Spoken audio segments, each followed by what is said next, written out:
Hi అన్న JNTR అని comment చేసి సబ్స్క్రైబ్ చేసి చూడండి. JNTR అని కామెంట్ చేసి ఖచ్చితంగా సబ్స్క్రైబ్ చేసి చూడండి. అన్న దేవర మూవీ 50 days అయింది కదా, అంటే మీకు ఎలా అనిపిస్తుంది మరి ఇప్పుడు? చాలా హ్యాపీగా ఉంది నిజంగా. నేను దేవర మూవీని ఇంచుమించి 3-4 times థియేటర్లో చూశాను. బట్ ఓటీటీలో వచ్చి ఇంకో 3 times చూశాను. మొన్న నుంచి చూడండి.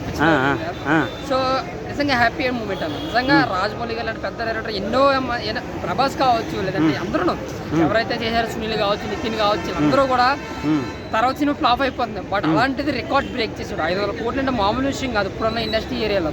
అది సరే కలెక్షన్ అంటే హైప్ తోగా వచ్చింది అనుకుందాం, బట్ సినిమాని 50 రోజులు ఆడించడం అనేది మామూలు విషయం కాదు.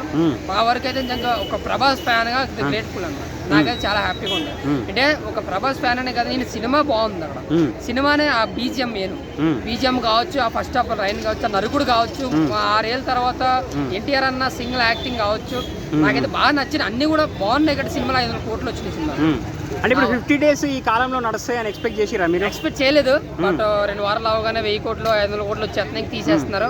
బట్ 50 days అనేది నిజంగా ఒక ఈ రోజుల్లో అయితే ఒక మైల్ స్టార్ బ్రేక్ అనుకోవచ్చు అనమాట.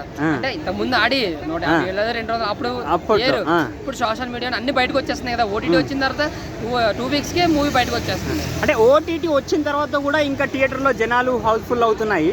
అంటే మీకు ఎలా అనిపిస్తుంది మరి? అన్నా ఒకటన్నా ఓటీటీ అనేది పప్పన్న లాంటిది, బిర్యానీ అనేది బిర్యానీ లాంటిది థియేటర్ సినిమాలో. సో అలాగే మనకి రెండేళ్ళకి డిఫరెంట్ ఉంటుంది, బట్ రెండో తింటాం.